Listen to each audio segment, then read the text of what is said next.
Hi everyone, I am Ankush, and in today's tutorial we are going to extend our Hacker News to Slack flow to only process new items every time it runs. Open up Decoder app. We're going to use this flow as base. Now let's create a variable.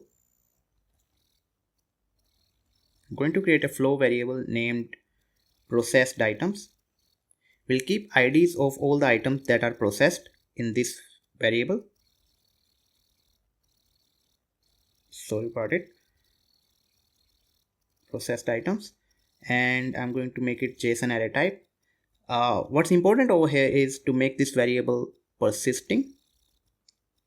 So it will persist the value in between the execution.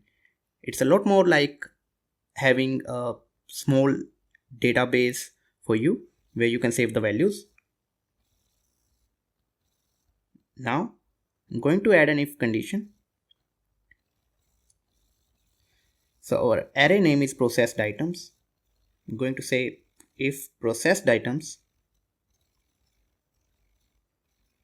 Okay, let me just see it again. If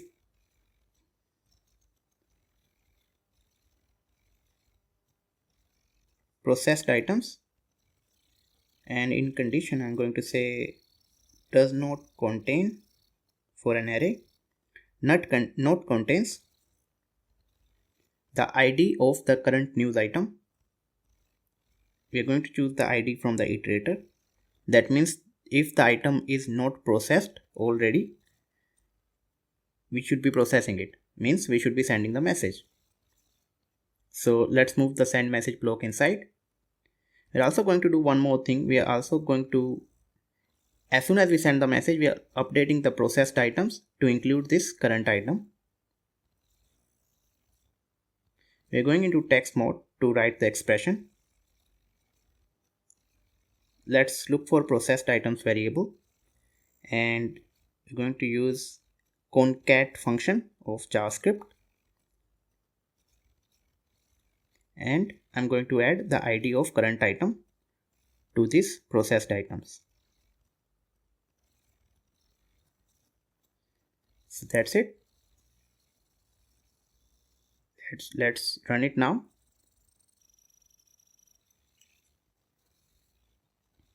For the first time that we run, it should process all the items because the processed items array is empty. So it should go through each of the items that's there. We can see the processed items updated variable as it gets updated. So it's adding all the IDs of the items that it's processing. You can go to Slack to check if we are getting the items.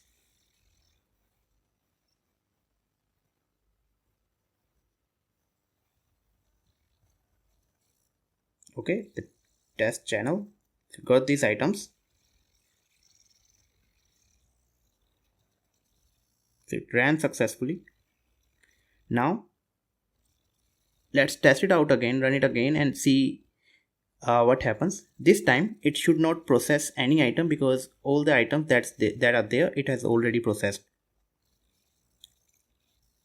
Okay, as we can see, the send message block doesn't have a tick mark. That means it's not executed and all of the conditions has gone into the false condition. So that's how we can use persist variables to figure out what has changed in between execution and only process the new items. Hope you enjoyed it. I'll see you in the next one.